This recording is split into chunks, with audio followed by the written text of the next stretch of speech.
I found something really interesting about even though you may not know Malayalam as well, you do still have a little bit of a affinity for languages, right? Like whether it's like Gujarati or Marwadi or Bhojpuri or Punjabi, is that true? Yes, that's right. Why? What was the difference? Like how did that sort of happen? So I actually did not know too much about my Hindi. Actually, was really bad as well.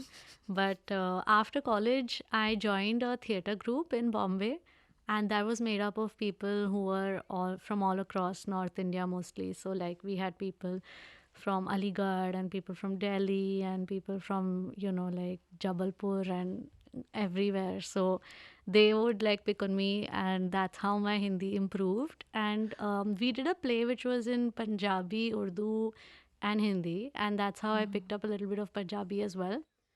And with them and with some other performances as well, I traveled across North India when I picked up folk songs and languages, and that's when like the affinity for languages really started That's from quite the cool theater though. days. Like considering that we like mother tongue is so okay, but everything else is fine. There is something interesting that I kind of like discovered about you that you're yourself a student of literature, right? And there was something that I think this is when you read stuff and you listen to stuff, like you said, you have this affinity for languages and words, and I think that from what I've read about you, that even in your music, what you're saying and the sort of impact and emotional value or political value of the words that you're speaking are really important to you. Do you feel that gets reflected in the way you write?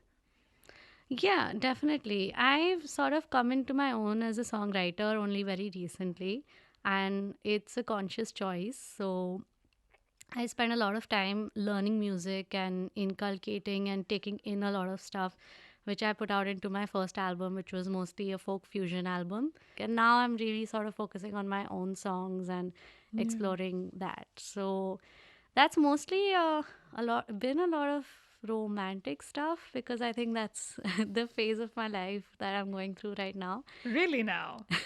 Is there something about folk music that you're kind of drawn to? mm, Particularly, I think because folk songs are from, like, say, 200 years ago or 500 years ago, they tell you a little about the life of the people back then. Like, for example, my Guruji taught me a lot of Bhojpuri songs, and because she's from Banaras originally, and those songs would sort of reflect how repressed women were in and still are some, like, in that belt of UP and Bihar, and the way that these women sort of find songs as an outlet for their frustration and as an outlet for their emotions and feelings, and how it becomes like this very collective way of bonding, right? What were the kind of things that they were frustrated about? I'm out of curiosity. What were the song? What were the stories that they were telling through the music? Right.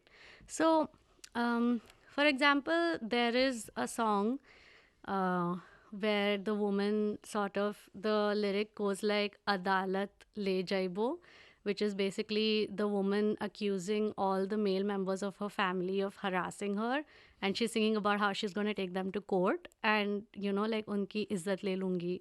That's what it basically talks about. Then there's another song where the husband's younger brother, the Devar, is sort of harassing her, and he's trying to hit on her. So there's this song Oh. about that as well. Yeah. And then there are many songs which is about the Nanand and the Bhauji, um, which is the sister-in-law and like the husband's sister Yeah. and his wife bonding together because the men folk would be away.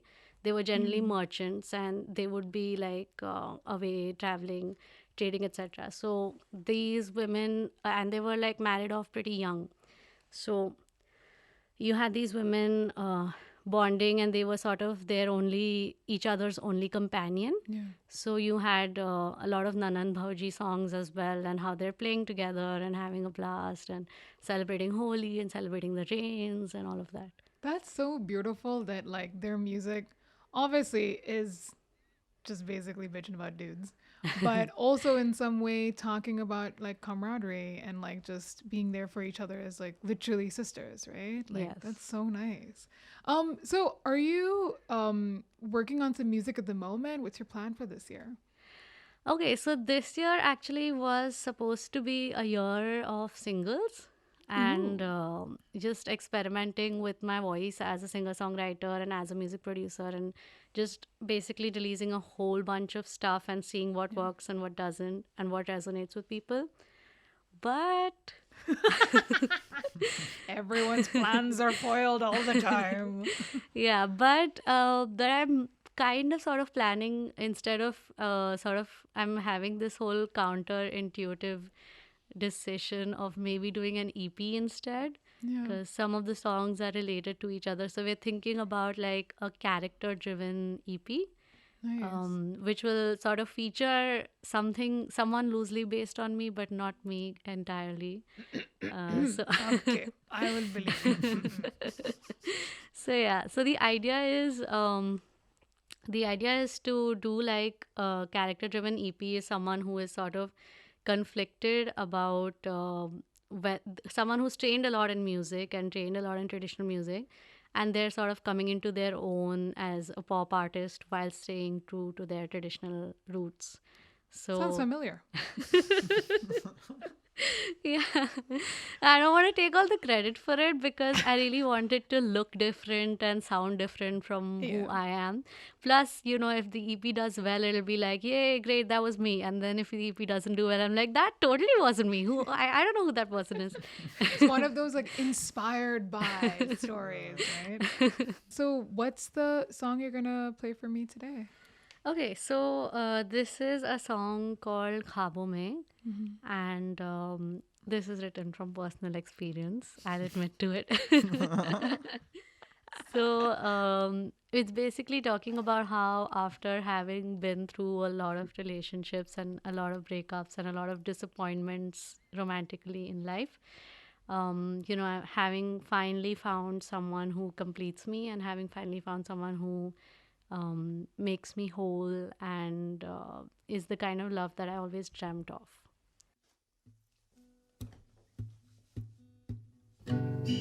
तुमसा नहीं है कोई पूरे जहां में कहीं, रब ने बनाया तुझे सिर्फ मेरे लिए ही, कुछ पल पहले ही तुम थे कोई अजनबी, धीरे धीरे से बन गए मेरी जिंदगी, यूं लग रहा है मुझे क्यों जैसे खिल रहे ख्वाहिशें हजार रंगों के, अधूरे से तुम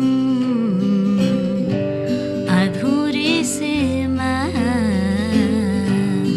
पूरे हुए जैसे देखा था मैंने ख्वाबों में, अधूरे से तुम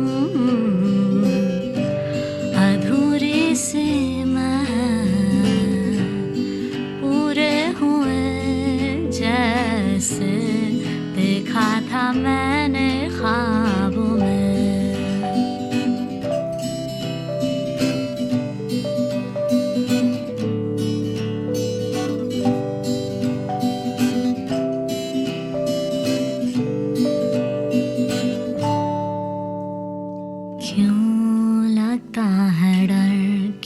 सब है सिर्फ एक सपना, और जगते ही शुरू होगा इस दिल का तड़पना, मगर ये दिल कह रहा है कि ये सपना हरगिज़ नहीं, मुझे यकीन हो रहा है इस दिल पे और तुझ पे भी,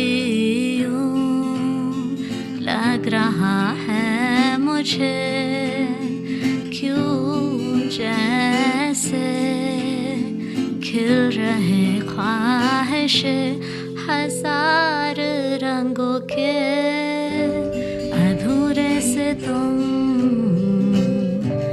अधूरी सी मैं पूरे हुए जैसे देखा था मैंने ख्वाबों में अधूरे से तुम अधूरी सी मैं पूरे हुए जैसे देखा था मैंने ख्वाबों में अधूरे से तुम अधूरी सी मैं पूरे हुए जैसे देखा था मैंने ख्वाबों में